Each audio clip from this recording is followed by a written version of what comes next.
Today we talk about how can you enable on your emo app. We're going to figure out the solution or know how you can do that on your app. So all you have to do, so you just go above your photo profile, click on it here. Then it's going to take you to this list here. Then all you have to do, just click here on your name here.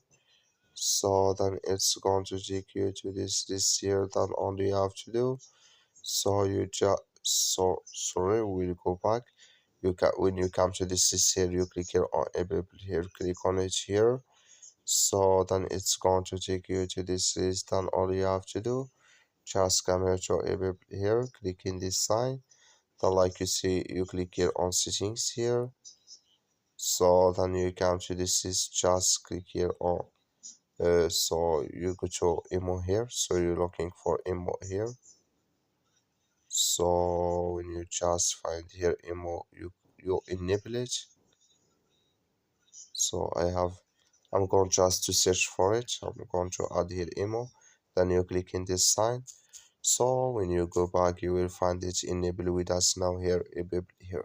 That's all you have to do. Thank you for watching. Don't forget to support us by liking, subscribe.